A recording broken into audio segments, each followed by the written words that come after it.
Welcome to Survivor Indianapolis Season 5, our Survivor Indianapolis fans. We are back for another season of coverage. This is actually like an interruption into the regularly scheduled recording that we've already done. So a little bit behind the scenes. If somehow you've picked this as the first video on the channel, I am your host, David Cole. I am the one that hosts and runs the Survivor Indianapolis LRG days, and Alex Golden is he played once, right? Twice. Oh, that's right, No, twice. once, season two. Oh, season two. I was like, you played twice. I was like, whatever, I'll just trust you. No. Um, and has been helping me since then. And so we actually had to hop back on. Unfortunately, we recorded a whole episode talking about our cast for season five. Very excited about this cast. Really good cast. It is still a very good cast, and I'm still very excited about it. But unfortunately, I jinxed us on the original recording, which was about a week ago now. I think it was like 5 days ago, 6 days ago. And I said like, oh, I think everyone's gonna be locked in. I don't think we're gonna have any last minute cancellations. We're like, at that point we were 9 days from our recording day, the game day, and 3 days later, I had three people have to back out, and all three of them um, were very like bummed to not be able to play. There are people that I believe will play at some point, whether it's next year or in the future. Um, but because of that, we made this whole video with them in it, and so we're gonna edit around that a little bit. So we're here right now because we did add in someone to the cast, so we wanted to talk about that player, number one. But number two, we also wanted to address the fact that there's gonna be some clunky edits probably in here. There'll probably be some spots where it's clearly edited, where it will not be like a smooth, seamless transition all the way through. Um, and because Alex is the one that is helping me record this and helping me edit this, I just brought him on really quickly to discuss the last person that we're adding on to this season. So we were going to have 16 players. We have dropped down to 14. And we were recording this, what, 3 days? Less than 3 days because it'll be Saturday morning. Yeah. We're recording this late Wednesday night.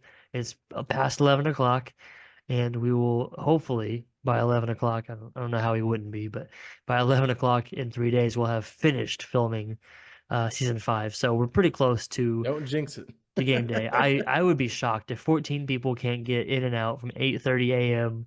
to 8 or 9 p.m. I think we'll be good around then, but we'll see. So, anyways, the last person, technically number eight in terms of the alphabetical order, but if this might be the if it's easier for Alex just to leave it right here, it's totally fine with me, and then I'll have a transition for us to get to the rest of the cast. But Alex, you've been giving bios for our cast, so go ahead and give us Eli's bio. Yeah, I mean, the bios don't stop, ladies and gentlemen. I will tell you, we talked to the alternates, we talked to the actual cast that we had originally picked. I mean, we're doing this. We're not just gonna go half-hearted. So let's talk a little bit more about Eli Kramer. Eli, the pup master Kramer, is a professional dog lover from Indianapolis, Indiana. After spending several days of his childhood watching Scooby-Doo, Paw Patrol, and Clifford the Big Red Dog, Eli knew that working with pups was his calling. Since Eli is a professional dog lover, he enjoys most of his days hanging out with his canine friends. He has these dogs trained to not pull on the leash on long walks, has taught them several tricks, but most importantly, he demands their respect. Eli is hoping to apply these skills to his survivor game, but understands dogs are easier to train and manipulate than human beings. I asked Eli how he can win this game, and he said, I don't know if I can, but doggone it, I'm going to try my best. No matter what happens in this game, everyone will realize that I am bad to the bone. So Eli, how do we think that Eli's going to do? What are some good things about him as a some good things that he brings to the table for this game, and some things that could cause him some problems? I'll go ahead and start off with the negatives because I don't know Eli super well, but he is young. He's half my age. He's actually not quite half my age. He'll be 18 just a couple weeks after we record our game, and I'm 34. So, uh, but he's young and by almost he's by a few he's by a few months the youngest person on the cast, and the next youngest person is someone that I think comes across a little older than what Eli comes across as. In fact, I thought there was a year or so in between Eli and the other person on this cast that's the same age basically as he is, and there's not. There's no time basically, like less than a year between the two of them, a few months, I think. So, and I don't think that that like could be a huge problem. I just think that when you have people from 17, because he is technically 17 and will be on game day, from 17 to 49, that is a wide array of people, and his his main focus in this game, we'll see if he will do this, but if I was him, my first thing would be don't come across as 17. Don't come across as young and immature and silly. Like match the energy and the whatever everyone else is doing on your tribe, just follow that. If they're being goofy and silly, then have fun, do whatever. But if they're not acting the way that you would normally act as a teenager, then you need to step it up a little bit and be a little bit more mature to match the tribe. And I think that he can do that. I just don't know if he will understand or realize that's something that could be important. Because really, these first few rounds, anything that makes you stand out, uh, could be an easy reason just to go ahead and get rid of you. And I think he'll be okay in the challenges. I don't see that as a big problem. But I could see a situation where he puts himself in a puzzle, and some of our puzzles, even puzzle people, aren't like people that think they're good at puzzles. Not all of our puzzles do people who think they're good at puzzles actually succeed, right? Right. I've had people that I thought were really good at puzzles and watched them do one of our puzzles and they struggled. And I don't think that's because they aren't actually good at puzzles. I just think because these puzzles sometimes in Survivor games are next level. They're not Mhm. just like your basic puzzle. So I could see him underestimating the difficulty of a challenge and putting himself into a spot that he can't actually fulfill, and then you look bad after you've done that. Now, if he does the opposite, where he puts himself in a puzzle and crushes it, then like okay, he's good probably till the merge. So I think that like people will underestimate him in terms of his strategy and his gameplay. So that could be a benefit for him, but he then has to, if he is underestimated, he has to realize that he's underestimated and use it to his advantage, but then also have a plan to flip that perspective once you get to the end. You can't be underestimated the whole time and then get to the end and give the people on the jury no reason to see you as different than what they've seen you as the whole game. But I think that he has a decent shot at flying a little under the radar, and if he can just not stand out early, and then at that point, then you never know. Um, those are the things I'd be thinking of if I'm Eli, though. What do you think, Alex? Okay, so we had ice cream tonight, and so I'm going to Yeah, use an ice cream analogy let's here to kind go. of explain what he needs to do. So, for many of you, like if you're trying to make a milkshake at home, it's pretty basic. What do you need? You need milk, you need ice cream. Do you want to add some chocolate syrup to make it a chocolate based drink? Okay, perfect. You can do that. Now, I know some people that will add a little extra dab of vanilla extract in their milkshake as well, just to give a little more flavor. Yeah. I think Eli is kinda like that extra little bit of vanilla.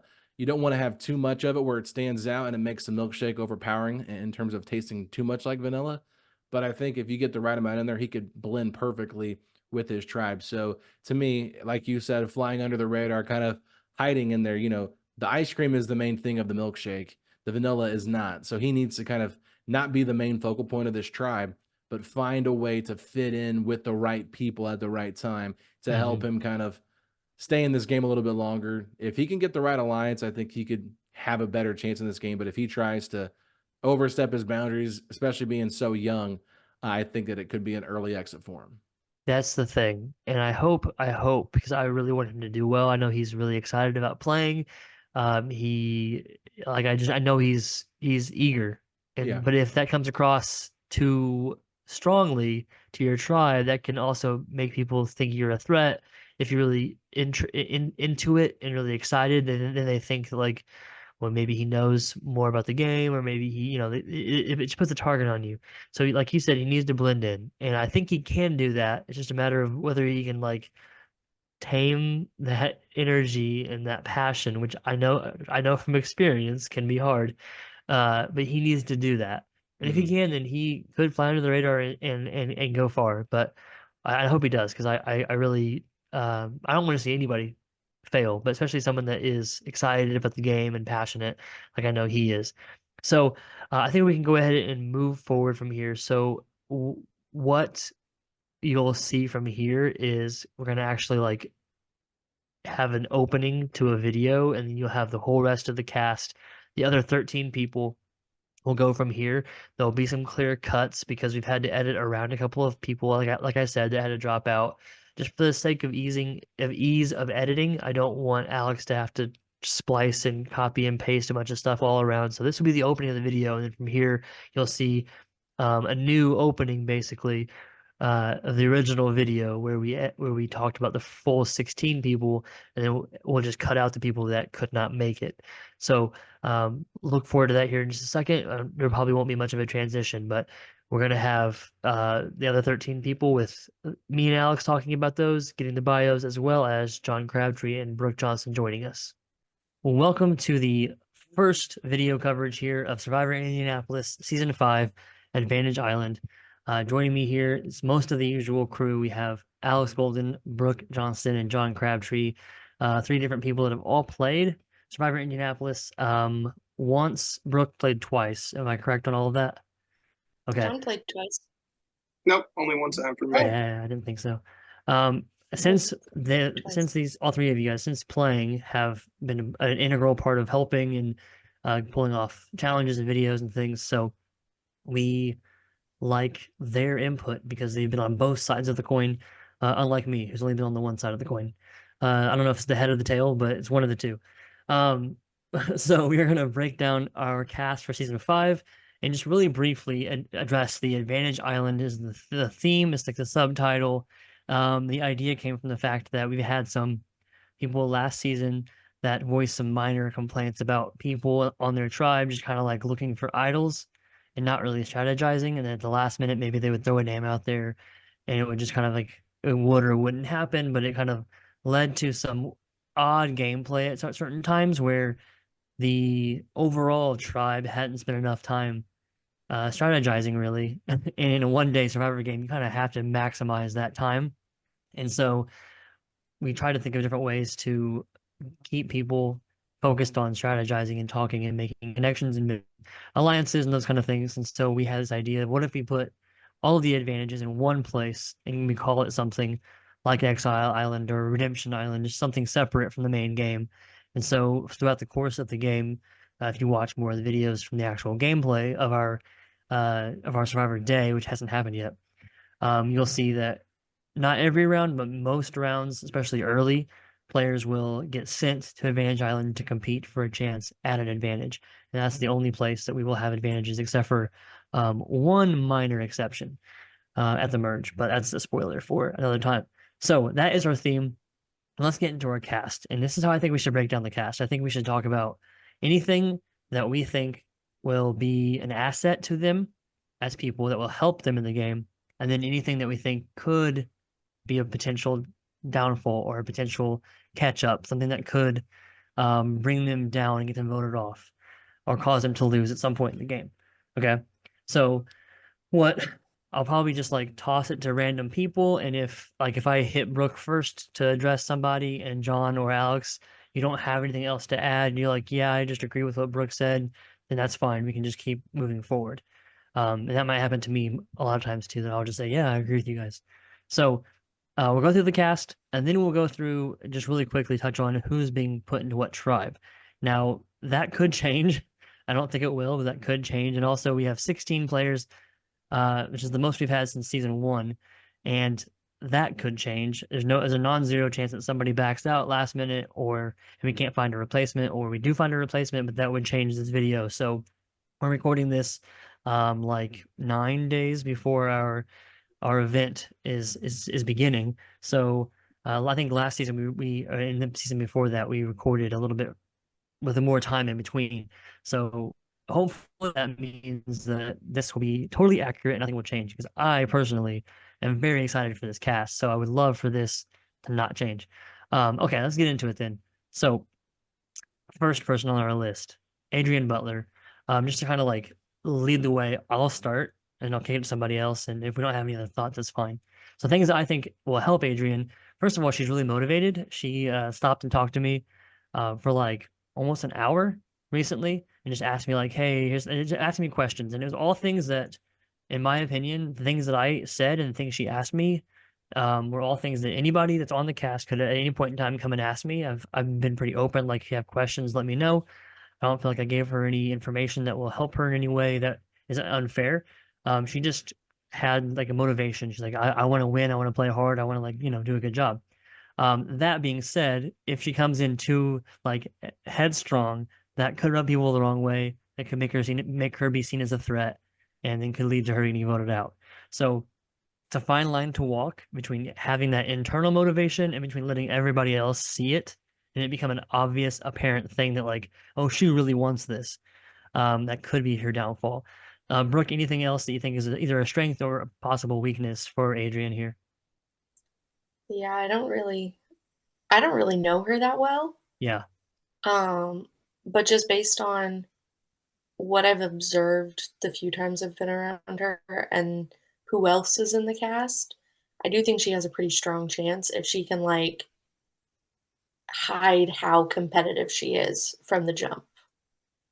Yeah. Alex? Yeah, I mean, I think that I've seen some sides of Adrian just a little bit where I could see she gets annoyed sometimes pretty quick. I'm curious how she's able to kind of hide that. Now, this is also her dealing with third and fourth graders compared to adults, but there are It's probably a big some difference. people out there that might act like the third and fourth graders too, depending on how they're playing. So you just never know. You How never does she know. cope with that? I think that's a big question mark here. Yep. John, anything else to add to this? Yeah, I mean, I think Adrian has a high level of endurance, and can really go the test of time for this. You know, we've seen, especially in the last 2 years, like obviously we don't have the weather locked down yet for what it's going to be in 9 days, but the weather has been a major factor in the last 2 seasons, last maybe three actually. Yeah.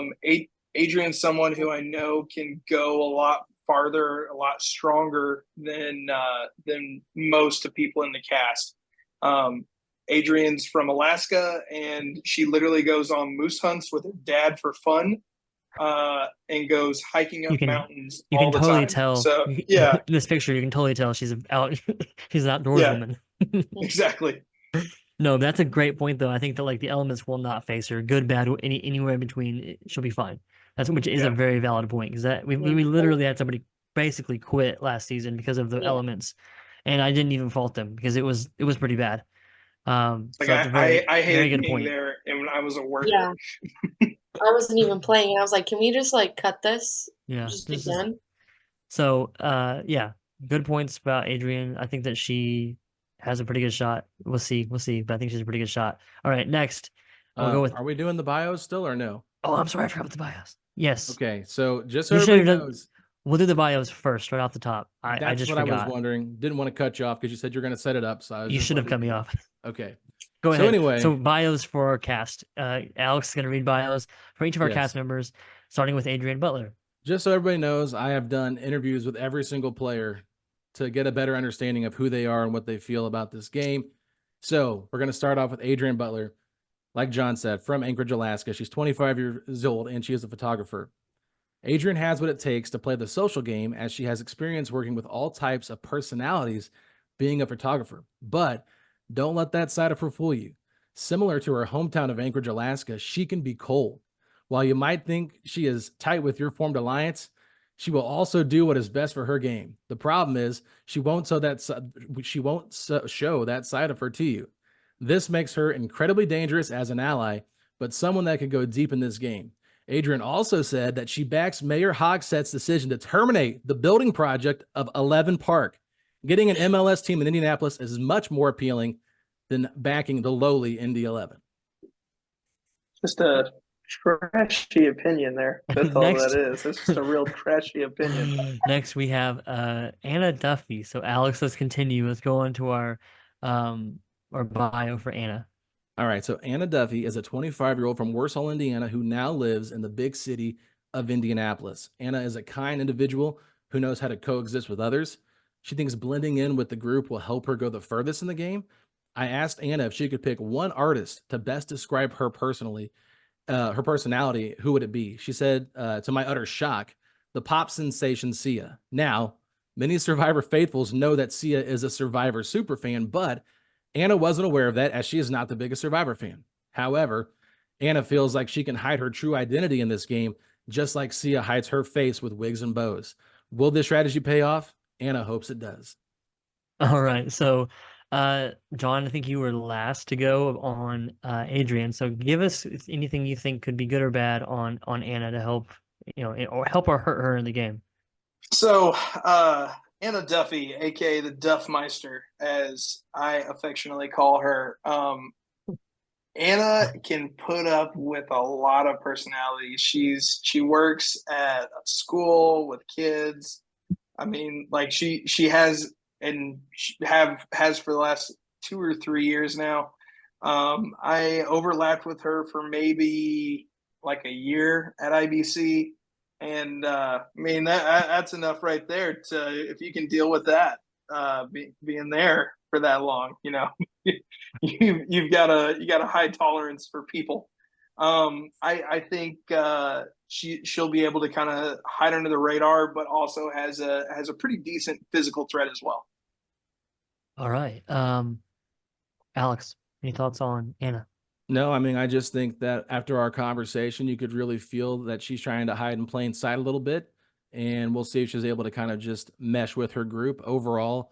I don't know Anna as well personally as some of the other players on this in this game, but you know, that can also we've seen that hurt people before. Just unfamiliarity with other people. That I don't know if that's going to help or hurt her, but if she's a good person to bring along with an alliance, that could also help her in just being an extra vote moving forward and getting her to the merge, and then we can see if she breaks out into a star there.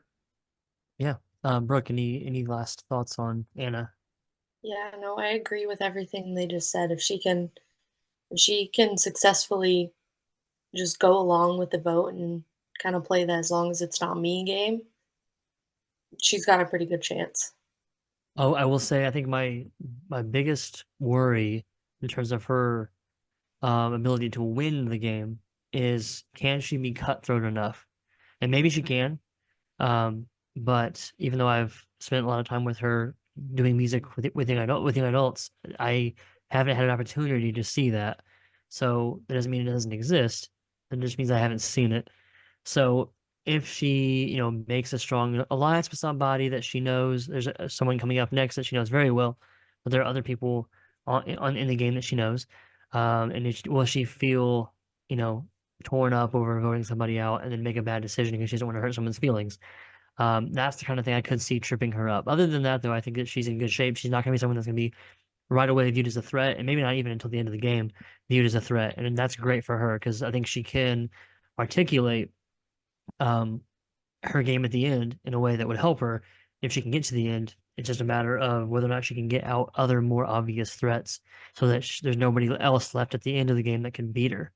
That would be the thing I'd be worried about if I was her. Um, and as someone who doesn't know necessarily if she has that killer instinct or not. I will say I could totally I 100% believe Anna has the ability to backstab anybody Good, and have good. and be able to walk away from it like with zero moral Good. proclivity or anything. Okay. Well, maybe I'm just gonna be wrong.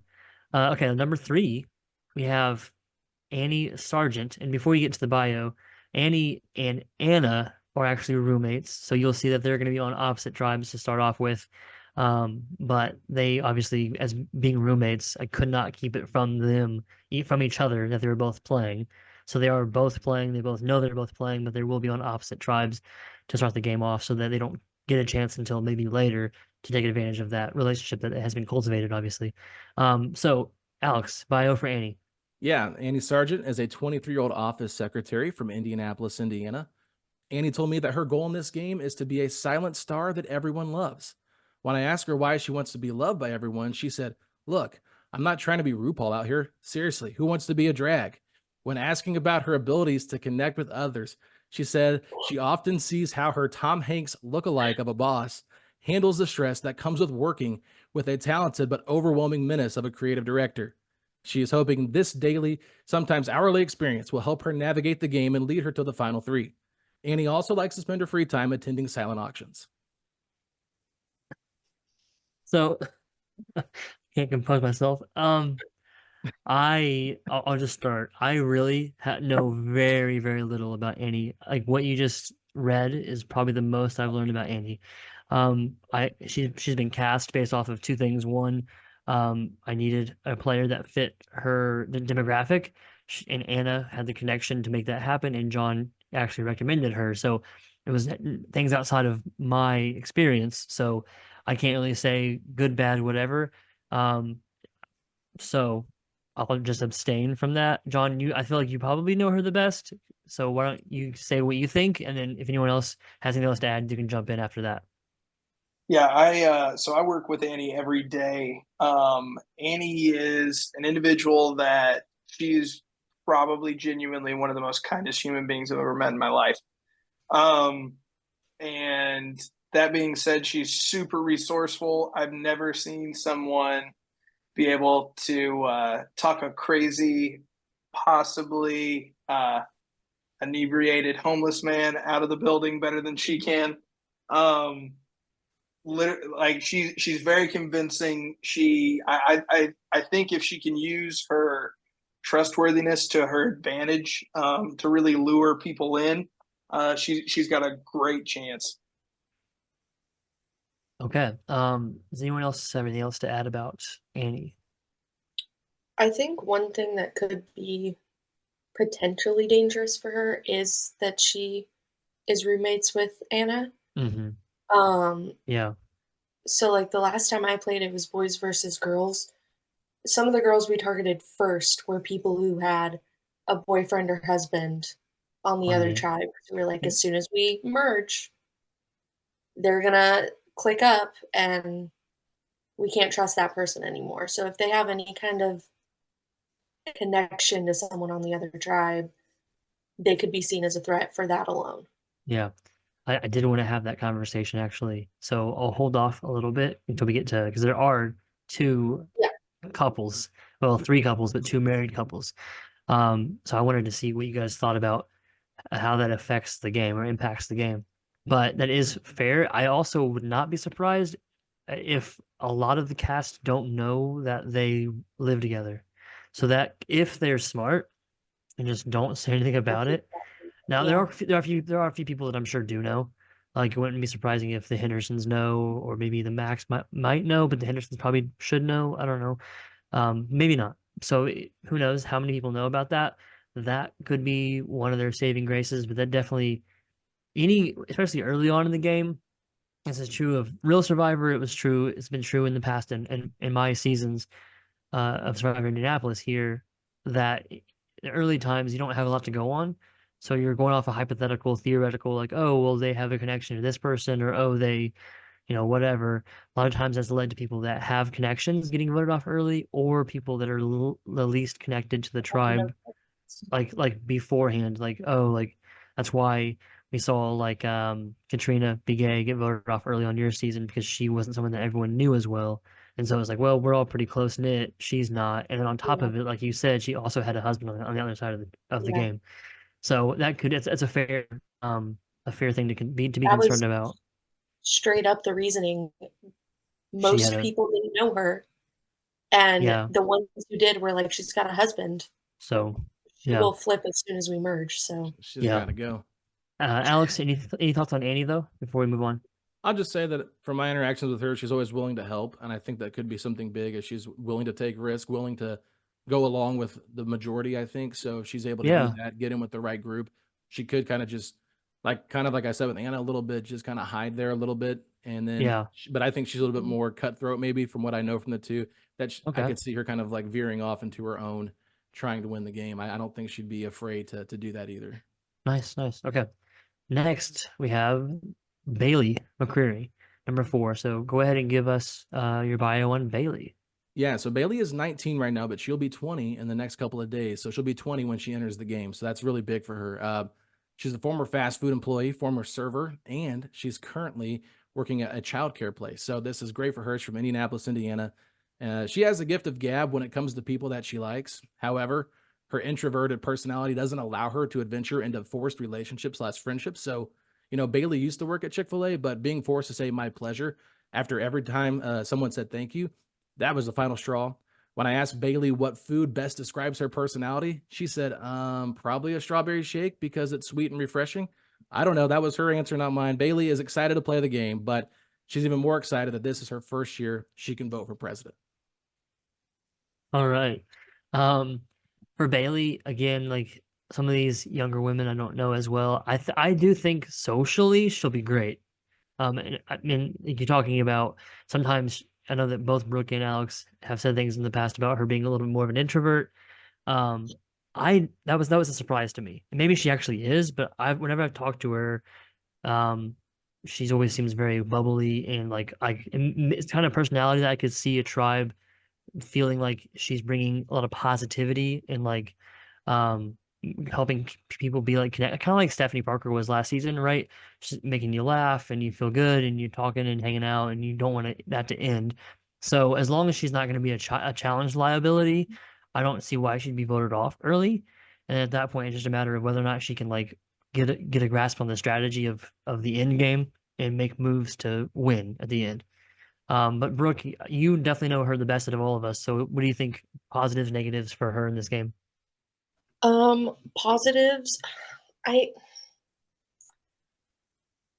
I'm hesitant to say this because it is most of the time taken as a negative, but I think a lot of people are gonna look at her as a GOAT Hmm.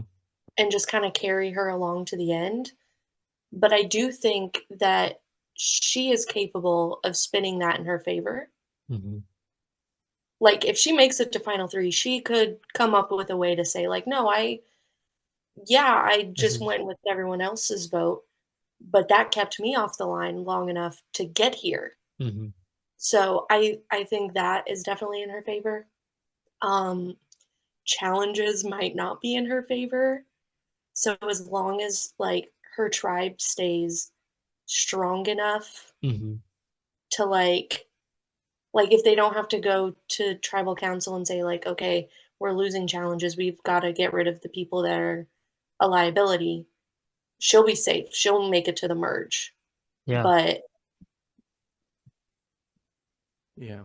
yeah, you could. That's the tribal component is the hardest thing to nail down. So you never know. And as someone yeah, who's built these tribes, in terms of like putting people in different tribes, I never really know how it's going to go. So that's kind of a potential issue. But John, any thoughts on Bailey here? So I obviously don't have an insane amount of interaction with Bailey, but in the interactions I have had, it's been mainly in kind of a chaotic environment, either with youth events or with serving at large dinners, stuff like that during catering things. And she's always someone who has kind of thrived in that environment that I've seen her. She's someone who, in the chaos of trying to figure out if it goes into a live tribal situation, I think she could really help kind of direct and survive mhm, a a crazy chaotic moment like that. So I think she's definitely if I think her best play, like you said, is to kind of slink her way through there, and then at the end, she's someone who can totally advocate for herself. yeah, She has a voice and she knows how to use it. yeah. Cool. I will say, if she knows what she wants, I've never seen someone so good under pressure. Like, in challenges, the physical part of it, she'll struggle, but the puzzles, I bet she'll be great at them, even if she has no clue what she's doing because she's really, really good mentally under pressure. Cool. Alex, last word. Yeah, just real quick. Like I agree with what they said about her being able to thrive in those environments, but she's comfortable in those environments. She knows what she's Yeah. doing in those environments. This one, I don't think she knows what she's getting herself into yet. So she's going to be learning on the fly. And I think maybe Mm, she could adjust as the game goes on if she is brought along kind of as a goat. But I think that it also could lead to her maybe being an early vote if she's not careful. That's my only fear with her. I do think that all the points you guys brought up are good, but if she's not really sure what she's supposed to be doing and playing the game right, she could be viewed as more of a, oh, we can't trust her type of liability, then let's bring her into our alliance and really count on her to like be with us through this voting process. That's just Mhm. my fear for her if we're gonna have a little bit of a negative view Sure. side of it. I can see that too. Okay, let's go on to number 5, Cameron Kramer. Alex, give us your bio here on Cameron. Yeah, I mean, Cameron is a 20-year-old movie review podcaster from Indianapolis, Indiana. Cameron isn't on social media because he thinks it's lame and for the insecure. He told me that he would rather spend his time at the movie theater watching a great flick and eating some popcorn than seeing what couple recently got engaged. For how that approach helps him in Survivor, Cameron said that there is no filter to how people see him. He likes peace and quiet and just wants to stay under the radar. He has no problem playing the Robin role as long as he can find a Batman to be a shield. Cameron also enjoys collecting pine cones and carving them into fake immunity idols. For Cameron, my biggest concern, and I've talked to his buddy Ben Brooks, who is going to be helping us on the day of our game, and he played in the last, not last season, season before that, excuse me. And I was like, Ben, I'd love to have Cameron play. My concern is the social aspect. And Ben was like, don't worry about it. He'll be fine. He'll be fine. I'm not convinced. We'll see. Um, he is probably the biggest introvert on the cast, and I think he's likable. I think he can be charming. In my interactions with him, I felt that way whenever I've talked to him. He's good. I think he's really good one-on-one or like small groups of like 2 or 3, which might be good enough in Survivor. You don't have to talk to like the whole tribe. You don't have to talk to the whole cast. You can talk to little pockets of 1 or 2 people. If he can play the game that way by interacting in small groups, then I think he will be a lot better off. Um, and so that's my biggest fear is that he will not seek out those conversations and seek out those social connections. He'll just play it by ear, or maybe he'll just be trying to talk to people on a strategic level. And at some point, that should work on some level, but you do have to make social connections. So I think that I think he also has enough self-awareness that he won't be a challenge liability. I think that, he will know what areas he'll be good and bad at and where to put himself in the challenge. And if I don't think he'll like, I think if his tribe's like, hey, why don't you do this part of the challenge? And he's like, well, that's not my kind of thing. I think he'll tell them that. And so that if they do end up having him do that part of the challenge, that he'll be able to say, like, I told you guys I wasn't good at that. So although I don't think he'll be like, I don't think he'll pull like a Jacob Wright and win a bunch of challenges. I think he will be able to explain himself in a way that it won't cause him to be voted off for that. I think he's more likely to get voted off for the social aspect of it. And I would love to be wrong because I think he strategically can do whatever it takes to win. So that only leaves the social aspect to me. But John, any thoughts on Cameron?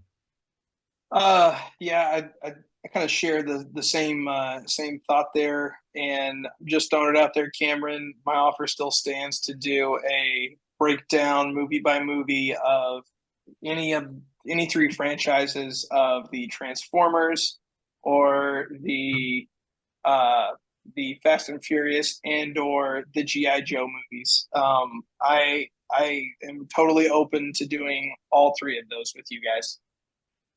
I want in on that. Different podcast. Brooke, thoughts on Cameron in Survivor, Indianapolis? Yeah. Yeah, I agree with all of what you said. I think if he can like establish some good friendships and good relationships with people, Hmm. I think he stands a really, really good chance. And I also think you're right. He will say, like, I'm not going to be good at this part of the challenge. If you put me there, we run the risk of losing, Hmm. and that's on y'all. Yeah, I also know that that sometimes backfires. yeah. But if you get voted out because people didn't want to listen to you, you can't really get mad at that. Hmm. Yeah. Like, I mean, you could, but you did what you were supposed to do. That's on yeah, them. You can yeah. be mad, but you can also be like, Well, I tried. Yeah. that was stupid of you guys. All right, Alex. Thoughts on Cameron? Yeah, I mean, I think tribe dynamics is really big here. I don't really know if he'll be able to vibe with any of the girls on his tribe. I would be kind of shocked if he did. But I do Yeah. think that maybe if he can get in with the guys, that would be the way for him to go. Yeah, I agree. We've seen this happen far too often in Survivor Indianapolis, which is very hard to do. Is just everybody kind of knows each other or who everybody is, and so I think that because people don't know him as well because he is a little bit more introverted, that'll be an uphill battle to climb. But if he can get in with the right people, potentially a few people that I think could be more of the power players on this tribe, he could really find himself hiding behind them, like he said, and be that Robin and let them be the Batman and just kind of go along with the flow. Yeah, I think he can play a Rebecca game, John, like what she was trying to Yeah, do last very season. much. I just think, obviously for her last season, the stamina part of it because of the weather was a factor at the end. But if the weather's not a factor of his stamina in terms of like being able to be outside for 8, 9, 10, 11, 12 hours, uh, if that's not a problem, then I think that he can play that under the radar game and then pop up at the very end. So, okay, number 6, Chris Henderson. Alex, bio first. We have got a good bio here from Christopher Franklin Henderson. He's a 39-year-old college instructor who grew up in the Houston, Texas area. Now, listen, Chris is a devout Christian who loves teaching and preaching about the Word of God, whether that's on his podcast or behind a pulpit. But don't let the religious side of him fool you for what he's capable of. Growing up with his brothers Joe and David, Chris spent countless weekless nights tuning into Thursday Night SmackDown, where he watched one of his favorite wrestlers, Eddie Guerrero, climb his way to becoming the world heavyweight champion. Guerrero's motto was, I lie, I cheat, I steal. And that's exactly what Chris plans on doing in this game. He told me that he wants to win this game at all cost, but knows that overplaying could get him voted out early. Chris believes that if he can prove his strength in challenges and can correctly play the social game, he will be able to get to the top. Lastly, Chris wanted everyone to know that his favorite Christian artist, Torrin Wells, is the inspiration behind his drip. Man, I really would have put a Stephen Curtis Chapman towards that, but I get it. I get it. I can see it. That's his business look. It's his Yep. business look. Chris is one of the people I'm most excited to see how he'll come out of the gates. He has talked to me about some of the prep that he's done, and I couldn't tell if he was being facetious and like, just joking. I don't think he was joking. If he was, then like good job, you got me. But he said he was doing certain things to prepare, which I was like, how do you have time for that? You're like teaching and everything else. You have 2 kids. So They I can think take care of he, themselves. I They're think I old mean, they're enough. basically yeah, raising each yeah, other I at mean, this point in that life. is true. I Like, mean, you just got to get them to a certain point. they're not little kids, so I mean, but I think that like he just has to be careful not to come out too strong, like you said, Alex. If he's aware of that and he's able to fill in like the calm leadership role and not be like the grab the game by the throat leadership role, because I think he's gonna be seen as a leader of the tribe, whether he wants to or not. Being his age and he's a college instructor, like everyone knows, like everyone in the game knows each other pretty much through. If it isn't totally clear, this is a friends and family game. Like it's all people that we know mostly at different levels, and that's not everyone do we know super well, but the cast will all know his job, so they're going to look to him as a leader, whether he wants that to happen or not. Um, it's just a matter of whether or not he comes in super aggressive or he's able to be chill. If he can be chill, I think he can win the game. Because the strategy is not going to be a problem. The social part will be a problem. It's just a matter of will he be perceived as too big of a threat or not? That's the only question mark. And if he is seen as too big of a threat, he'll get voted off like right around the merge, like in that where Carson and Christian got voted off last season. Whereas like you're still 3 or 4 or 5 rounds from the final 3, but you're far enough to have like made a big impact on the game. You also didn't really have a shot to win though because you were still several rounds from the end.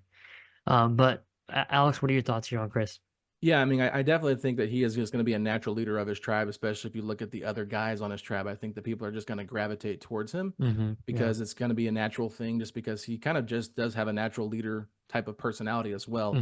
I don't think he's going to be able to hold back from trying to kind of lead, just knowing how Chris is personally. But I think he's going to be really good in challenges too. I don't think you're going to want to get rid of Chris early during the tribe part of the game before you get into the merge where you're going individual. So I think that if you're smart, a lot of people are going to kind of gravitate towards him, but I think he's got to make sure that he doesn't, like you said, get too ahead of himself here and get too kind of in control of the game, but make sure that everybody that is, going with him feels like they are just as much of a part of leading the tribe as he is. I think that's his biggest way to victory.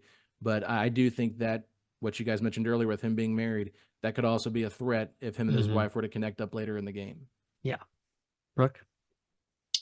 I think he's either going to go out like first or second or win Mm-hmm. because like if he makes it past the merge, he's going to win. And if people aren't like immediately, he's too big of a personality, he's going to get all the votes at the end and vote him out right at the beginning. I think he'll do well in challenges. He has really good social skills. He knows probably everyone playing better than anyone else knows each other. I think he's either going to go out first or second because he's such a big threat, even if he tries to downplay it, or he's going to win. Yeah, that's fair. John? Yeah, I think his greatest asset is his intensity, but I also think his greatest weakness is his intensity. Man's dialed up to 10 every time you see him. He's not quite Ken levels, but it's high. Yeah. He's like mini Turbo, the snail. Yeah, the snail. It's a niche movie reference there. Yeah, it is. Indy 500 though. Indy 500. It's true. Let me add this real quick. Sure. I think him and Sonya, they're on the same tribe together. They are, yes. I think they could actually work together to try to get to the merge with their spouses, which would be really interesting because I think both of them are going to kind of be the leaders of the tribe. So if they can lead together and kind of get a guys and girls alliance together, I think that could be very beneficial for him. And we'll get into those other people, like his wife, and then Sonya and Neil, because if that does happen, that could be a really interesting power alliance, kind of like what we saw in Survivor 45, where the re before it was like all four of these people can win, like all four of them have played great games, are threats in their own right, like, and you as a fan and watching the show, you would be happy with any of them winning in terms of like their personalities and how they played the game. That's what I could see out of those four if that comes to fruition. Before we move on, and just before I forget too far ahead, I mentioned wanting to talk about relationships, specifically like married people, and like dating in the game and how it affects our game. Because in Real Survivor, that isn't a thing outside of Blood versus Water seasons, which have only happened twice. And in those seasons, they separate, and that's what we've always done too. And in my opinion, it has not helped anybody win a game. So quick breakdown is Kirsten won season 1. It was a landslide. So having her boyfriend Christian, who's now her husband, one of her votes didn't change anything because John, who was second to her, only got one vote. So season 2 was when Chris won, right? And Brooklyn, his girlfriend at the time, now wife, was on the jury. It was one vote for him. That's the biggest argument you can make in favor of having a connection like that win you the game, because he won by one vote. It was a tie vote, and the third place finisher had to vote to break the tie.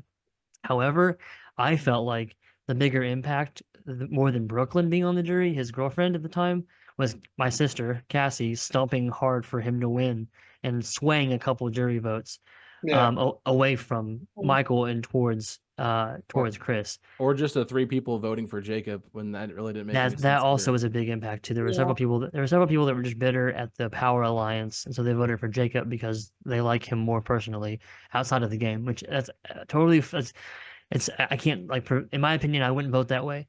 But I'm not going to be like, oh, you can't do that. This is the jury. They vote how they want to vote, and I can't hold it against them. And it's hard to separate the game from real life when these are people that know each other. So that's season 2. Season 3 was Eric's win. His wife was not there that day, didn't play, so we had no impact on that. Season 4 was Erica, whose husband was on the jury and did vote for her. But again, that was also kind of a landslide. So that one vote didn't change the outcome. So really only one season was it a close vote at the end? And so, like, if Brooklyn hadn't been there and it had been some random other girl who didn't vote for Chris, then yeah, it changes the season. But like the odds of that somebody else coming in and being swayed by either Chris's game or by Cassie's speech towards the jury are probably pretty high. And those people that voted for Jacob are still going to be there. So like I don't think it changes the outcome of the game. But do you guys feel like I'm wrong about that, or does that kind of line up for what you think as well? I, I, I think the impact is negligible. Okay. Like I think it's very minimalized. Okay. Um, I do think there is some impact, Mhm. I think it honestly comes down to like it'll impact one vote. Mhm. Like that relationship will impact just one time in the process of the game. Uh, that's about as much as I can see because especially with the couples that we've picked in these scenarios, um, I feel like all of them are totally fine with stabbing their spouse and or Yes. significant other in the back. Mhm. Um, in this environment, I don't know if we haven't gotten to him yet, but I don't know if Evan would vote Jaslyn out. I don't think he would. I No, but think I think the Jaslyn married would couples vote would. that's true. Evan out, and I think the married couple would I have fun. I think the only effect it has, I don't think it has anything to do with, as someone who played in a season that had a lot of like split up couples, Yeah, like the most aside from the blood versus water one. yeah, Uh, the only effect it had was we knew some of those girls, like we knew the guys wouldn't change, the guys wouldn't come and join us. They were gonna stick with their boys alliance. mhm, But the girls, like Brooklyn straight up told us, as soon as we get with Chris, I'm yeah. just doing whatever he tells me. So it was less about like Sounds like Jacob. Chris is a threat and more about you're a liability. I don't think Yeah. it really affects who's in the final 3. I think it affects when other people get voted out earlier. So it has a negative impact as well, is kind of part of what you're saying. Yeah. Alex, you were on that season Yeah. as well, so do you feel Yeah, similarly? a little bit, but I also think that we're kind of overlooking how Caleb and Brooke kind of united together. They Yeah, got and me they in did there the with same thing. Oh, yeah. yeah, Caleb and Brooke Wright, Yeah. But yeah. Brooke was like Mhm. playing stuff for me to stay with her alliance with her and Caleb so we could go against the other 3 and make it more of a game. I think that there was some stuff that they could have done differently. I could have done differently to make the game go a different route, which could have got them in the final 3 together by playing together. So I Mhm. mean, I think it does have an impact, but it's Okay. just how the couples navigate that and how people around them pay attention to how they're working together. Because Keith and Abby were very adamantly working together. Like they were adamant about working together. They were Yeah, very it obviously together, also yeah. Yes. But it Abby was able to depends downplay on it because Carson thought that he had Abby Yeah. and did not think thought that she might yeah, even vote off Keith, which was never going to happen. No. So Abby did a good job of downplaying that. it also depends on people's knowledge of actual Survivor. Hmm. So, True. like, when me and Alex played, me and Cassie knew a lot about Survivor, and Yeah. we were the only 2 people in our tribe that did, Hmm. and we were the ones saying from the jump, like, "We need to watch these people that have someone on the other side." She was even telling people to watch out for me because Michael was on the other side. Which is Which true. She that was did like, it did impact things, but which it's it did funny. impact things, but that was totally like, that was a shock to even me That I was mean, yeah, Michael that he broke his saved me. alliance for you. That's what's crazy. yeah, yeah. Yeah. So okay, well let's go ahead and continue on our cast breakdown here. Just wanted to kind of address that because I know that is a thing that is a part of the game for us. So okay, number 7 then is Drew Rozier. And just randomly while we're on this, if anybody, I just happen to randomly think of this. It has nothing to do with Drew or his picture here. Absolutely nothing to do with his Drew and his picture here.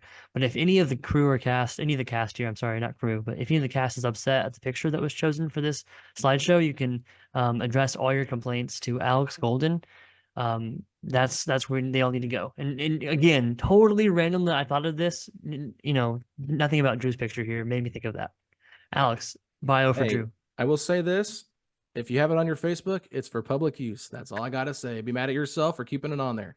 With that being said, Drew Rozier is a 20-several-year-old art therapist from Peoria, Illinois.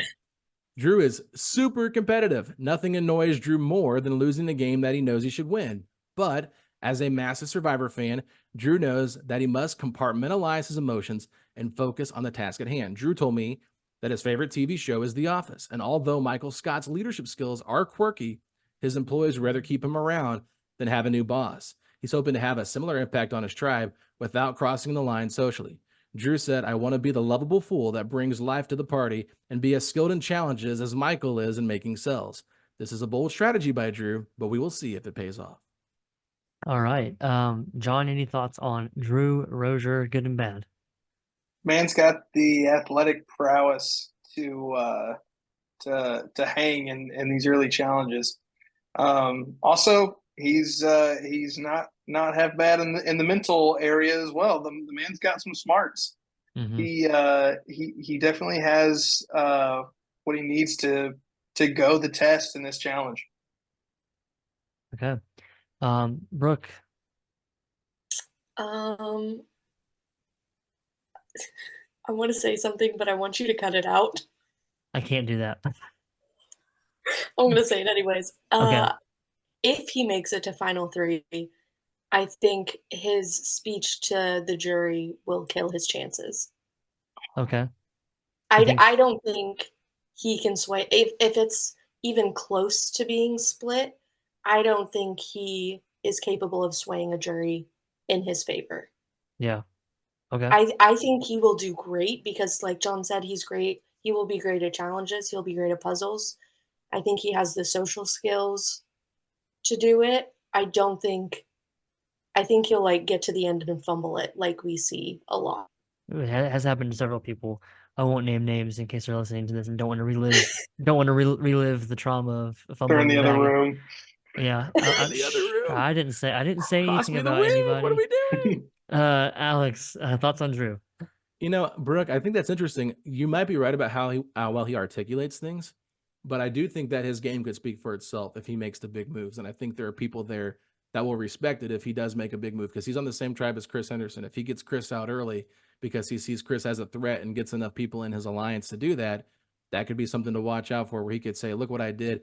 And I can see Chris being like, look, I got to advocate for him. He knew exactly what I was trying to do, that kind of thing. This is the only guy that's coming in from out of state to play this game. So I think we got to give him credit here for how much he loves Survivor. Big props for that. Yeah. So, I mean, he definitely knows how to play the game, though. That's the thing. Like, he is a massive fan.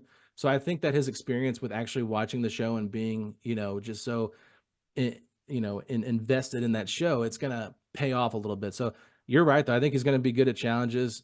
And now he's not in the same shape that he was when I was coaching him in basketball. He's married, and that just changes your life a little bit. But I still think that Drew has what it takes, and he is super competitive. Drew hates to lose. Yeah. So I hope that is not a negative thing to him either, where he just kind of blows up in a challenge or something because he's frustrated with this tribe. Yeah, I will say I think that like on paper there's a lot to like about Drew. I think that he's not too young to where he'll come across as like I think that like if he was playing with a bunch of people with Chris Henderson's age, then I'd be a lot more worried about what you're talking about, Brooke. Whereas like all these people who are, well into adulthood and he's 27. But I think that like given that the average age of the cast is probably actually somewhere in the mid to late 20s, like maybe early 30s because of a couple of people that are over 40 playing that could skew it a little bit. But I'm not as worried about that. What I am worried about is the competitive side of things. I think that he'll be fine in terms of like succeeding, but I don't want him to be too competitive. I think that if he's smart, he'll like you said, he's on Chris Henderson's tribe. I don't think he needs to vote Chris out early. I think he needs to let Chris be the leader and just be his right-hand man. Get in there. There's a couple other guys on his tribe. Cameron's one of them, but we're gonna get to Evan later. I think he needs to play like Evan's brother, Eric, and he needs to be the beta and then cut Chris Henderson's throat at like 5 or 6 and slide to the end and be able to say, oh, I did all these things. And he knows the game. Mm-hmm. So it isn't a matter of whether he knows what to do and knows what's smart. I think he'll know it. It's a matter of actually executing it and being able to have the sway with people to pull off moves. That's the hard part. Because he'll, again, like the challenges will be fine. He actually could go on a bit of an immunity run, which if he goes on an immunity run and makes a couple of, both off a couple of big players, that could be enough of a resume right there. So to me, it's a matter of like the execution of it, being able to sway people in your tribe without being seen as the person pulling all the strings. Well, that's what Eric did so well, is that he was pulling numbers and pulling people to vote certain ways, and no one was like, oh, it's obviously Eric is doing that. No one knew it was him until it was too late. It was like Final Four before we even realized that he was running it. I didn't even see it. Like again, it's kind of hard to see it when you're hosting, but like like you said, the crew didn't know exactly to what extent he was Yeah. pulling the strings until it was like Yeah. final four, final five, and you're like, oh my gosh, he's gonna win this thing. Yeah. I think I So predicted him to win though in our pre-show. yeah, you did. I'm pretty sure you did, but I did not see that I think I coming. predicted So Jaden, who didn't show up that season. You know that what? He also got is Final true. Three the next year though, The so next year, not bad.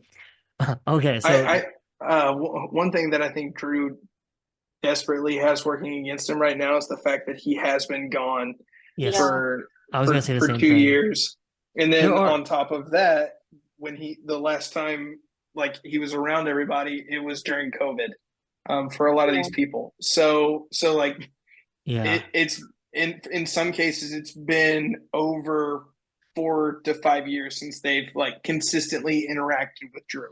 Yeah, I've seen him two or three times since then, maybe even more than that. But Okay. in terms of consistency, there are other people that are newer to that maybe aren't super. Like, he might be still more familiar to some people, even though he's been gone, than a few other people that we haven't talked about yet.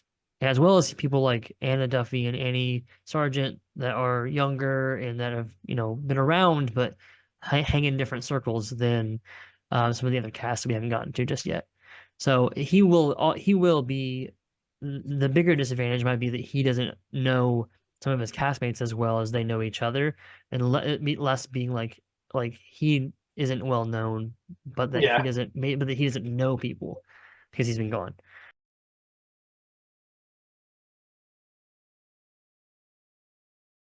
Leah Henderson. This is Chris Henderson's wife and Alex bio. Yeah, Leah Henderson is a 43-year-old Texan turned Hoosier. Leah and her husband moved to Indianapolis in 2005 to attend Bible college together. That move was nerve-wracking at first, but it showed her that she has the ability to adapt to a new setting. With just a few minutes of Facebook stalking, you'll also see that Leah knows how to stay up with the latest fashion trends and hairstyles. She is always one step ahead and knows how to blend in. Lastly, Leah told me that her favorite TV show growing up was Friends. While she tends to be more of a Monica in real life, she plans on being the Rachel of her tribe, one that everyone loves and wants to keep around. She just hopes that someone doesn't mistakenly say her name like Ross did at the altar with Emily. All right, so for Leah, she is one of the other people on the tribe with Jaslyn that I could see being an early boot for the wrong reasons because of if they lose early. But like you said, I think that like she can go really far. It depends on if the married people get together or if they turn on each other. Um, that I think will impact her game. And if she's a part of, backstabbing the married couples, and that could keep her with the younger girls, it could be a way for her to like align with them, or she could backstab them to align with the married couples. And I think she could pull off either one of those moves, and either one of them could work for her in the long run. Um, I don't think that like I think the challenge is being voted off early is the only thing I would have to be like worried about if I'm her. Obviously, then her being seen as a threat because her husband is on the other tribe. But I think that like both her and Sonya can kind of hide behind their husbands. Like, yes, they have husbands on the opposite tribes of them, but like their husbands are both much bigger personalities. And so I think that like those big personalities will lead to the men being the threats, not the women. So if you can make it through those first couple rounds where you could be seen as a challenge liability, whether you are or not, like we've had people get voted off for being a challenge liability when they actually weren't that bad of challenges. Like Olivia on your season, and Brooke was one of those that was like she was voted off for being a challenge liability, but like the challenge was over before she even got a chance Or to really even got there. Yeah. got a chance to compete. So Yeah. it's at times it's just an excuse to say like, oh, this is why, when the actual answer is like you weren't as connected, like you weren't as socially connected to us. That's a lot harder to say to somebody that you know. So like again, like if she can get through the first couple rounds, I think she has a good shot at going deeper. But Alex, what are your thoughts? I'm not trying to spoil too much here, but I'm seeing an alliance in my head form as we're talking about Leah. And we Hmm. just talked about Jazz. I can see Leah and Jazz forming an alliance with Zach and Neil. I think those four can Interesting. run that tribe Mhm. and get to the merge. I can kind of see it just based on who's all on that tribe there together. Do you But think Anna would jump in there? I don't know. I I think she do. could be a first boot. Because Anna and Jazz though have the young adults connection with They music do. and stuff. I don't know how close they are, but they have at least spent some time together, Yeah. whereas some of the others have not. I She I don't know. could. We'll get into more of that later, the tribe stuff, but like that's a possibility. You're right. Leah and Anna know each other very well. Okay. I think that's definitely someone that I actually think that Anna might be her first number one, but between the two. I also sticking with the analogy of what their spirit animal is. Leah's got total pit bull energy, like Wow. Okay. girl. Explain. She has the same level of intensity as her husband, but Leah is a lot more clinical and tactical with her execution than I think her husband Chris will be. Mm. So I think and she's someone who knows the game. She knows how Survivor works. Yeah, she is So one of the few fans of the show. I think that like Cameron is a new fan. Drew is like you mentioned is a super fan.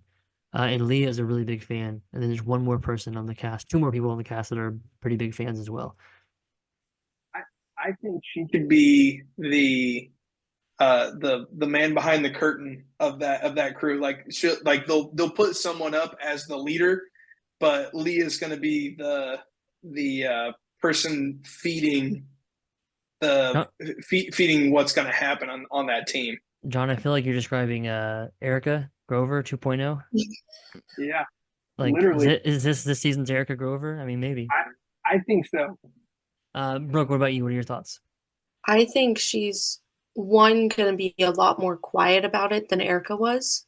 That's I true. think Erica thought she played a really quiet game, but it really like it what everyone knew how Yeah, intense she was being. yeah. I also She just she, think, she just happened to be on a tribe with Keith Kendrick, so it was kind of yeah, hard to. It was kind of it's hard to. hard to be quiet when you're going up against that. Well, also just like he's The he's he's way more intense. So even if she was Yeah, intense, you couldn't match his level of intensity. it's like So I the I immovable think object and the unstoppable force yeah, colliding. yeah. I think she's gonna play kinda similar to Sandra Oh, in yeah. Pearl Islands. Um, Without all the cussing, but yes. yeah, without all I the don't cussing, know. I obviously, don't but just know. very, like, I don't know about that. as She's a long as it's Texan. not You don't know what mean, they're going to say. Yeah, but if you cross her, Cut you. she will go Cut you after fake you. meat. It's that pit yeah. bull energy. Yeah, I John's want right though, I want to like see it. I Um, I know Zach. We haven't got to Zach yet, but I do think her and Zach would work really well together. I can just see it I already. I think that'd be so really too. fun. It'd be Mm-hmm. really fun. Okay. They work Let's, together in real life. yeah. Or no, they don't. Or their Well, husbands do. yeah, Well, her husband works with Zach. Yes. Her yeah, there we go. husband's There we go. Their husbands. Zach and her husband. Yes, John. first a RuPaul mention, and now Zach has a Yeah. husband. We're getting off the rails. Okay. Gotta get Next that cast back. member, Moretta I, th- Nelson. I, I thought All the pit right. bull Let's energy get was to going to be the Moretta. craziest thing. No, no, no, no, no. Alex, Yes. bio for Moretta. Yeah, Moretta Nelson is a 24-year-old barista and coffee manager from Indianapolis, Indiana. As a manager of 2 coffee spots in Indianapolis, Moretta knows how to multitask, socialize, and lead. It takes patience to be a manager, and that's the one trait Moretta plans to use to further her game. When asked what her favorite musical group was, she said One Direction. Moretta said that Harry Styles is her inspiration. Not only was he a star of their group, but he's had the most individual success once the band broke up. Once her alliance eventually splits up as the game gets closer to the end, she hopes to be the star that shines when it's time to go solo. All right. I don't remember who went last. Brooke, I think you were last. So thoughts on Moretta? I mean, I'm so excited to see her play. Me too. I'm not super close with Moretta, but I have known her most of our lives, and she's one of the sweetest people, but she will fight back when she needs to. I think she is gonna be such a fun player to watch. She might not win, but I think she will be the most entertaining person to watch this season, for me at least. Yeah. John. Yeah, well, one, I'd like to say she had a recent job change and now works for Franciscan Health. Oh, Um, thank you. so upgrade there to the bio. Um, I'm trying to think of what her spirit animal would be. I'm getting essence of the bunny rabbit from the movie Life of Pets, played by Kevin Hart. Oh, Um, the crazy Okay, yeah, unhinged bunny rabbit. Okay. yeah. yes, yeah. So Not it's like like Zoo, not Zootopia, Life of Pets. no, yeah, like oh, now that could be a good one as well. But I'm going with the Kevin Hart one Clearly. because yeah, she has that the the super kind facade, but she has again a level of intensity that she's going to secretly bring to this game. I think overall, I think the women have the edge on the tactics in this game, and I think Moretta's one of the is another key example of that. She's got the social game. She has the ability. Moretta's never met someone that is not going to end up being her best friend. Just like she has that ability to connect with people, and that's extremely important in this game. Yeah. And fun fact, Retta's also a pretty hardcore video gamer that none of us knew. So she's used to quick reactionary thing Yeah. tactics. Nice. Alex, thoughts? I mean, John's got the bio down on Moretta, so I don't really need to add too much. I will say that I went to school with her brother, graduated from the same class as brother Zach, so I've known Moretta my whole life. She's probably the most fascinating player to me in this group, just because I can see it going so many different ways for her, and I'm really intrigued by how she plays this game. So I agree with Brooke. Like, it's going to be really fun to watch her kind of navigate everything she has to go through. But I think like I could see her at the very end being the winner, but I could also see her being the first boot. And I know that we've said a lot of things about players we could see in like the past emerge and things like that. But I think this is a really good cast. I really do. Probably Yeah. one of our most even playing field casts we've had of Survivor Indianapolis. So I'm really excited to see how she does. And I think, it's going to be fun to see how she's used all those social skills that she's developed over time in this game and just play it the right way. Yeah. Yeah. Like you just said, there is nobody on this cast that I'm like slam dunk, one of the first three voted off. Like every year in the past, I've been like, I won't name Easy first names, vote. but there's been people that as I'm talking to them to ask them and invite them to play, I'm thinking about in the back of my head, like, this is gonna be one of the first four people voted off. Like, this is for sure, and it happens. Um, Not every time do I feel that way, and am I right? But it has happened. It happened almost happened every season. I think even the first season.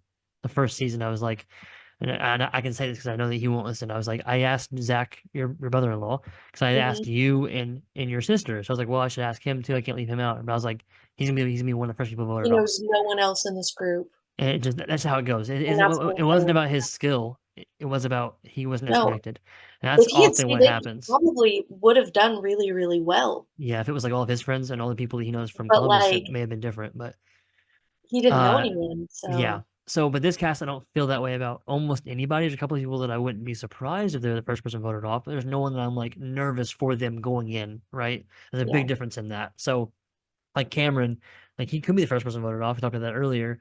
I talked He could about also a be. few other people that could be voted off early, but I'm not like nervous for them, and I wasn't asking them like, oh gosh, should I even ask them? Because what happens is if I'm right, like there's no one on this cast that I feel that nervous about, and I think that like on her cast, I could see Annie or Bailey. They're both on her tribe. I could see either one of them going out before her, and so if she can get in with Sonia and a couple of the guys, like that's enough, you know. That tribe, we'll get into it in a little bit, is the one that I'm the most unsure about how they're going to perform and how they're going to come together to make alliances and stuff. There's a lot, like just the four guys. It's kind of like what when you see the list of guys, you're like, I don't see any connections here really that are going to like be obvious and strong. So we'll see. But I think I'm really excited about when I text her to invite her to come out and play. She responded, "Best day of the year," and so I was like, "Okay, let's go." Wow, she's Uh, ready. she's excited. So and then and it always makes it easier on me. It makes me feel really happy when people are very excited and like wanting to play. Because then I'm like, okay, they'll make it happen, and they'll be there. I can count on them to be there and show up and not just show up physically, but show up ready to play. So, okay, next Mason Brzezinski, Alex Bios. Yeah, I mean, Mason Brzezinski is an 18-year-old from Fishers, Indiana. Mason loves sports and was the point guard of his varsity basketball team. While he is the youngest player in the game, his ability to assist others and set them up for success, just like he did for his basketball team, is what he's hoping will power him to the final tribal council. Mason said that his survivor knowledge is stronger than anyone else on the tribe, and that will help him overcome the hurdles of being young. Lastly, Mason said that his ultimate goal is to make it further in the game than his assistant coach, Brandon Freimeyer, did in Survivor Indianapolis 2022. His final words of the interview were, "In a world full of Boilermakers, be a Hoosier." Love it. Okay, so my only concern with Mason, everything that I feel about him is like good, good, good, good, good. My concern is his age, not because he will do something that will be like, oh, look at that. There's an 18-year-old, whatever. I think that people at the end will underestimate him and vote for somebody else because of his age. Like a perception thing, not so much a like he's acting like an immature 18-year-old and he gets taken out for that reason or gets overlooked and gets voted off for that reason. His survivor knowledge is really strong. I can see him playing an Eric kind of game because his challenge ability will be obvious. He could go on a big immunity run and his strategy will be there. Like literally the only concern I have is that his is that and I think that given that he'll be surrounded by people that are older than him, the next oldest person on his tribe is 22, and then after that is 24, 25. Like so it's people in their mid-20s, and then him. The other person that's close to his age, Bailey and Cameron are 19 and 20, and Bailey said will be 20 when we get there, right? So Right. but they're both on the other tribe though. So he will be far and away the youngest person on his tribe, and by almost 2 years, like a year and a half, whatever, the youngest person in the game. And so that could be a problem. I don't think he'll act like I think he can bring his perceived maturity level like up to match what is happening around him. I don't think he'll act like a goofball and be like immature just to be silly. Like if there were kids his age and friends that he had, he might act that way, but because there won't be, I think he'll just be like calm and confident and mature. It's just a matter of will people be willing to be like to give him the benefit of the doubt if there's any question of who should win at the end. And that is where I think people will unfortunately or could unfortunately um give somebody else the benefit of the doubt that's a little bit more mature and older. 'Cause he is 18. He just graduated. So that's my only concern with him. Alex, what are your thoughts?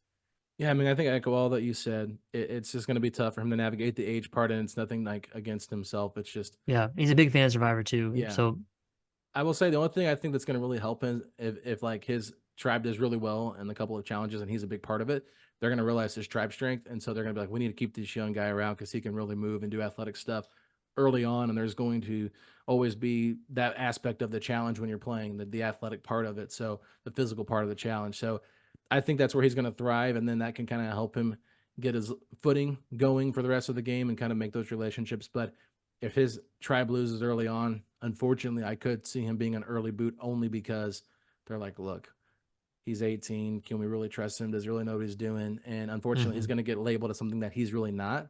yeah, But hopefully he's able to play the smart game knowing that he's got that knowledge of Survivor and knows what it takes to find, the way to get into an alliance and kind of just, mold and not mold, but more like a chameleon and kind of hide and try to figure out the way to get there. sure. Brooke? He's another one that I'm really, really excited to watch play, Yeah. just because I know he loves Survivor so much, and I also just know how he is, like, during basketball games. He's incredibly competitive, but he's also not the one to make himself the star of the show, and I think that's gonna carry over into this, where he's gonna kinda try and be a point guard in Survivor, where he wants to run things, but he doesn't want people to know that he's running things. I think if he can do it successfully, it'll take him far. The issue will be if he can articulate it at the end. Yeah. John? Continuing in this bit that I've really decided to settle in here. I think his spirit animal is a flying squirrel, where he's got this kind of adorable little face, but man, the man can fly. Yeah. And I think his biggest asset in this game is not his athletic prowess. I think it's the fact that he is quiet. Yeah, Yeah. He's quiet, yet he's very sociable at the same time. And I know yeah, that's a massive oxymoron, but it's but true. But yeah, it's yeah. Mason is someone who he doesn't have to talk at all, but you had an amazing conversation with him. Like Yeah. he's just a really good people person. Um, and I think the man's gonna do fantastic. Yeah, I agree. Okay. I also, Oh, go ahead. Sorry. no, you're fine. You said something about maybe if people his age were there, he'd act like a goofball and Hmm. act like an 18-year-old kid. I've known that 18-year-old kid all 18 years of his life. Yeah. He has never been that kind of person. Like, if Hmm. he knows there's a task at hand, Yeah. he will do it. Yeah.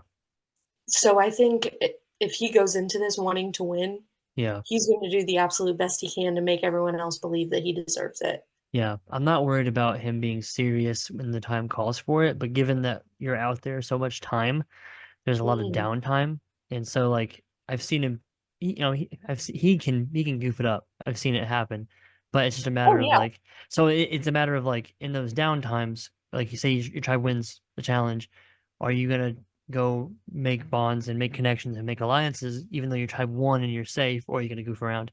And I think that like given that the rest of the group is older, that he won't do that. I could see him doing that if it was more of his buddies. So that's my only thing, but I don't think that'll be a factor. So, okay. Next, Neil Mack. So, Alex, bios. Yeah, I mean, Neil Pickleball Mack is a 49-year-old amateur pickleball player from Canby, Indiana. He spends his free time playing pickleball and actually keeps a foldable pickleball paddle in his back pocket just in case a random game breaks out. His favorite color is yellow, and he thinks that will play a huge factor in his overall game. In our one-on-one interview, he told me that although he is the oldest player in the game, his experience will propel him to a victory as he outwits them in every aspect of the game. Neil plans on using the money from winning the game to build a pickleball court in his backyard with a top of the line sound system that only plays music from his favorite artist, Devin Cunningham. John, start us off, John, on your thoughts on Neil Mack. Neil the Mac Attack. Yeah. Wow. I'm still in shock here. I think his spirit animal is a Belgian Malamute dog. They are known for their intensity, their attack, and their presence at the assassination of Osama bin Laden as attack dogs. So, I think this all spirit animals aside, he's someone who I think is also going to fall into that leadership role. I think this I if he can survive what I'm only going to assume is going to be Leah trying to be the puppet master of him. Um, I mean, he's literally a licensed teacher for John Maxwell's leadership principles, which I mean, I'm sure that's a lot cooler than I think it is, but um, like the man's very smart. He was a crew chief for fighter jets in the Air Force. The man is very good socially. He has this intensity whenever you have a conversation with him, like you immediately try to match that level and you can't. So that's something he's gonna have to work on. But you know, he's been a pastor. He has the ability to communicate with people. He knows how to help people when they're feeling vulnerable, which is going to be a big asset for him. So yeah, I think he can go really far especially if he and Leah actually work together, and it's not Leah trying to be Eric or Erica pulling the strings. Yeah. Brooke, thoughts on Neil? I mean, I think he's just going to be really interesting to watch. I Yeah. He's so competitive. I have seen this man nearly break his leg trying to jump over an entire thing of bleachers playing in a father-daughter volleyball game. So, like, if he's that passionate about a volleyball game that does not matter at all, what's he going to do in Survivor Yeah. up against his wife, who is just as competitive as he is?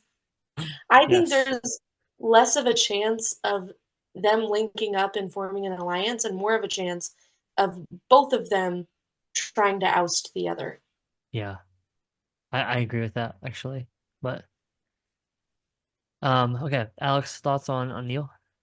No, I mean, just look at that smile right there, ladies and gentlemen. This is a man that is coming for you, and he's going to come even harder, like Rick Carlisle said the Pacers were going to do in Game 4 against the Celtics, which still lost the game, but they're just going to go harder, and they're going to have to play. They're going to have to play their best game ever, and that's what I think Neil's going to have to do here because he's going to be viewed as the biggest threat probably on his tribe, but also as the biggest ally on his tribe. I think he's kind of in a weird spot where he's at, but it could be a good spot for him too. So.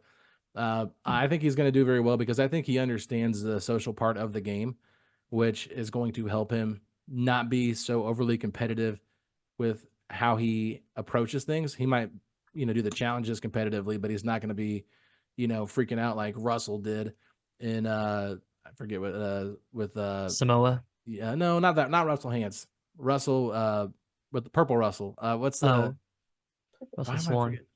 You know what I'm talking about. Uh Yeah. Now I'm mad that I can't think of it. Is it Panama? No, it's not Panama. No. But it's anyway, I move on. But he ended up getting voted out. He was just so competitive. He was throwing things because their tribe kept losing. Yeah. Malcolm and Denise, that was his Yeah.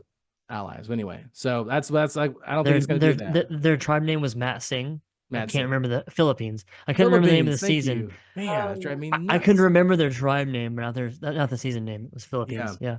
It was like Goodness. I Okay. just watched it, like probably like 7-8 months ago, whatever it was, but like Yeah. really fun season, and I was really, excited to watch it, but I don't think he's going to be that competitive anyway. Long story short, I think he's going to be a good player. I do. Yeah. I am a little nervous. So I think the social game, I think he'll be pretty good. He is really good about, there's a few people that I feel this way about that I interact with moderately regularly. He's really good about talking to you and making it very clear that he's listening. That can be a little intense, but I think like socially, it works more often than it doesn't. And I think that like he's really good about asking questions and then just listening and asking questions and then listening. And if he has something to add, he'll add something, but he won't take over the conversation. Um, and that in Survivor is like really big because then it makes you feel like that you're the one that's calling the shots when he could be guiding your thoughts with questions and you don't even really fully realize that he's taking you down a path that he wants you to go down by asking you certain questions about who to vote off or who's this kind of a threat or who's good at this and who's bad at that. Um, the thing that I think I feel I have a lot of the same concerns I had with Chris. The difference I think that is going to make Neil more of an obvious threat than Chris is that I think Chris has like a warm charm to him, whereas and like he's like makes you laugh and he laughs really. He's very quick with a laugh. Like he'll laugh at things that people probably didn't even actually think are funny, and it won't come across as a fake laugh.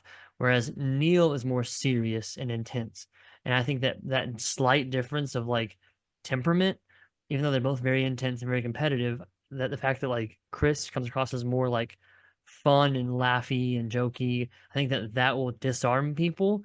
Whereas Neil being more intense and direct will, if people think he's a threat, there's almost no changing that. So that is where I'm a little bit nervous about him. But like, I don't think he'll be an early boot because I think that he'll be good at the challenges, unless there's like an alliance that just like he's not a part of. That's like, if somehow there's an alliance where they're like, we don't care about challenges, but I don't think that's going to happen because of the group makeup. I don't see that happening. Um, it's just a matter of will he get voted off at the merge, like in that Carson, Christian, Keith spot. Okay. Next, Seth Frankie, who I know many of you, if not all of you, don't really know Seth. So, Alex, give your bio, and if anyone else has anything really to say, I know Seth well enough to talk about Seth, but if you guys don't, then I'll just talk about him and then we'll move on. But Alex, go ahead and give us your bio here. Yeah, Seth Frankie is 24 years old. He was homeschooled and is from Oak Point, Texas. Seth started dating his girlfriend Taryn in October of 2023. The only thing Seth is more committed to than his girlfriend is winning Survivor Indianapolis. Seth is the tallest player on his tribe and plans on using that to his advantage by being able to collect coconuts and papayas for his tribe to keep them from starvation. This aspect of his social game could play dividends as he tries to outwit and outlast. Seth ended our interview by sharing that his favorite movie of all time is I Am Legend. He said, after playing this game, everyone will know that I am a legend, as he channels his inner Will Smith to fight for as long as he can. All right. Anyone that has any thoughts, jump in. I know that at least one or two of you don't maybe haven't even talked to Seth. So if you don't have anything, that's no problem at all. I've I never just- seen this man in my life. So I have limited interaction with Seth, and by that limited interaction, I mean at one point he head butted me in a game of basketball, and I got a bloody nose. Ooh, And that's Accidentally. it was the back of his head, not Yeah. not like he didn't go and try to KO me or something. Yeah. That's But I so was funny.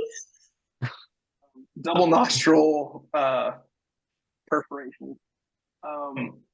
But I would say his spirit animal is a giraffe. He is tall and spindly, and that is my reasoning. Hopefully, he's not specifically David Schwimmer's version of a giraffe from Melman from the Madagascar franchise. Yeah, hopefully. Okay. Alex, do you have anything, or can I go ahead? no, I mean, honestly, everything I learned on the bio was all I knew about Seth until, you've told me Yeah. some things about him, like that he likes Sure. basketball, things like that. So anybody who likes basketball is a winner in my book. Yeah. He's competitive and athletic. I don't think he's like so competitive that he'll come across as competitive. Like, I don't think there's any way that Neil and Chris and a couple of people like Drew are going to be able to hide being competitive. I think Seth might be able to hide being competitive, which is a good thing. The one concern I have is that he's going to be one of, if not the least connected people on the cast. He goes to young adults. He plays bass. So he may have some connections with like Anna and Jaslyn, who also are a part of young adults music, but he is not the most social. He's fine socially, um, but like like I've always enjoyed talking to him, and he's easy to talk to. But I don't think he like comes across as this like big charismatic presence in the way that a Chris Henderson would. And so I don't know this for a fact, but it wouldn't shock me if he would say he's an introvert. Um, so like that could be a potential concern. And the fact that he's not as well integrated into some like relationships pre-game, even though none of these people know that who else is playing it outside of their spouses and that kind of thing.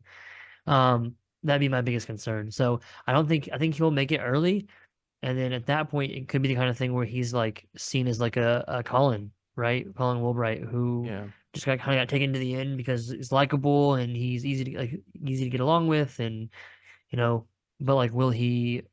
I don't know how much he knows about Survivor. I don't know how much he'll be able to jump in and be like, yeah, this is like I need to take charge and do this thing. Like, I don't know if he has that level in him for Survivor. In basketball, he's competitive and he's really good. So like, I He'll could make you see. bleed.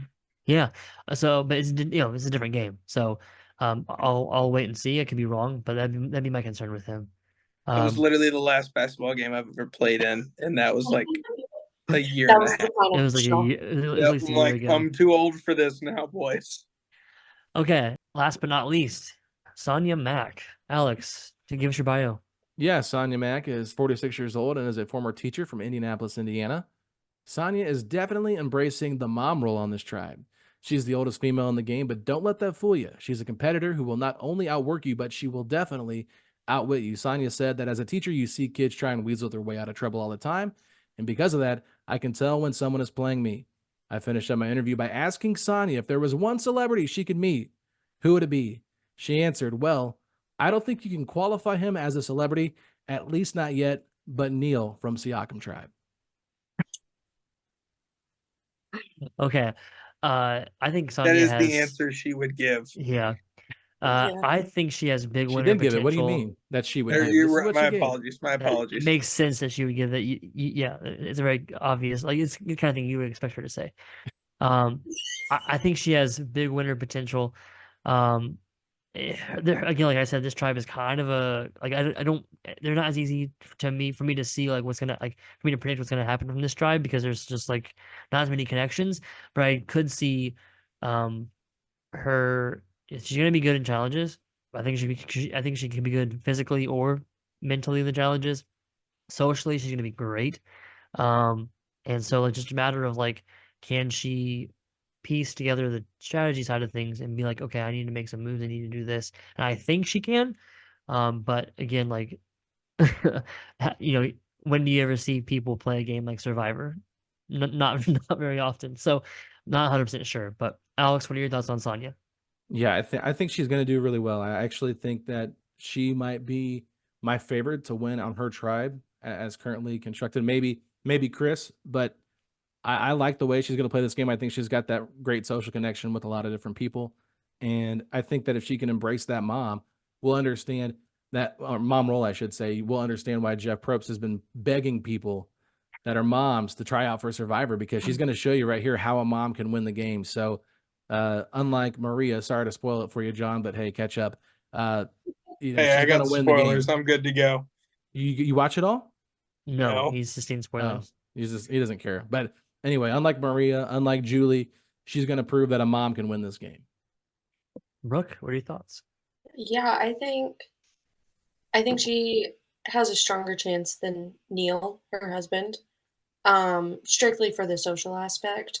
He is a lot more introverted than people realize. I think he gets a little bit stressed out in situations like this. So I think that could hurt him, but it'll help her. She does really, really good when she's a little bit overwhelmed. I mean, her first day at CCS was the day Madison knocked Brandon out, and she kept coming back. So, like, if she can handle that, Oh, she's going to do great. yeah. John, what are your thoughts? So I think her spirit animal, the best creature to describe her on this big blue orb that we all circumnavigate, would be a African lowland gorilla mom, mother female gorilla, Mm. specifically the gorilla from Tarzan, Tala.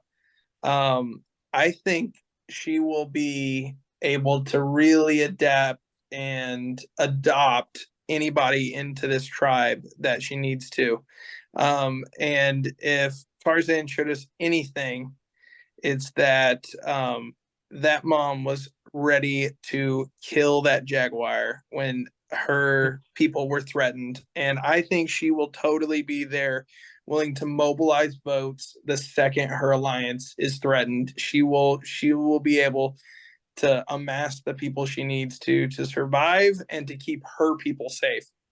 Yeah. Okay. I like it. Okay, before we sign off here, we're basically done. Winner picks. I'll go first. Just one person, pick one person who you think's gonna win. I'm gonna pick Sonya Mack. I think that like there's a lot of reasons to think she could do well. I think there's people that would be bigger threats in front of her. I could be wrong, but I think like odds of Chris, Neil, even someone like Adrian or Leah like popping up and being more of an obvious, Drew, Evan being more obvious threats, which is a good thing to have a handful of people that have potential of being a more obvious threat in front of you, and then you kind of pop up at the end. And I think she's someone that is not going to be targeted early for any reason. And I don't think she's someone that's going to get to the end and not be able to pull it out, not be able to say, "Oh, I did all these things to win." She'll have a resume and she'll be able to speak to it. It's just a matter of whether or not she can hide under the radar just long enough. So that's my pick. Alex, who do you think? Man, this is tough. This is And the you hardest. I know. anyone can take Sonya. That's fine. It's like Right. it's not exclusive. So, but Yeah, yes, this group is very difficult. There's a lot of people that have a lot of good potential to win. I think I wanna pick an obscure pick just because I think it's gonna be someone we don't think just based on how we've all been talking about this. it definitely could. And for that reason, I know this might sound biased because my wife has the same name, but I'm going Annie Sargent. I think that Nice. I think she's a good pick. Yeah. I actually think she could play a similar game to Rebecca as the last 2 years she's made it. to Final Three, but I think she'll actually do a better job defending herself in Final Tribal Council than Rebecca did. Yeah. Okay. And, Uh, Annie, I know within our group, Annie has the least amount of connections between like of the four of us right here, right now. yeah. But she definitely knows and talks to every single one of these people on this crew hmm fairly regularly, just because of the proximity that her job Yeah. puts her with all these people. Yeah. So she has the ability to really use that to her advantage. Okay. Brooke, winner pick. Moretta. I like it. I, Yeah. I think it's going to be Moretta. Okay. I think she's just middle of the ground enough to where like she can make it through the tribal stuff, and then she won't be too much of a threat to anyone until it's too late and they can't do anything about it. Yeah. All right. Then John. This is really hard, and I also think I like Alex said, I think it's going to be a dark horse person that we're not thinking of. And I'm going to go Adrian Butler. Okay. I like that one too. I was So torn four between her different and picks. Annie. I'm not gonna Did lie. we all pick women? Yeah, we We did. did. Ally.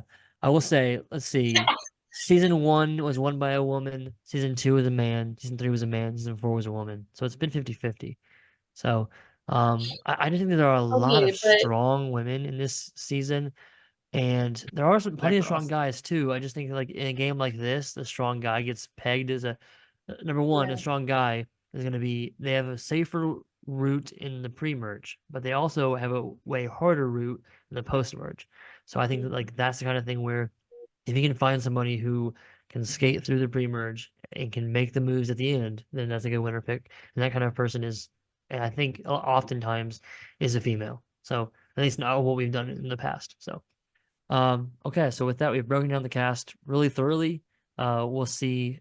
No idea when the video is going to start dropping for the season. But obviously, we're really excited to have this cast and see what happens coming up in 9 days. So thanks for watching, and look forward to the episode videos coming out hopefully in the next couple of months.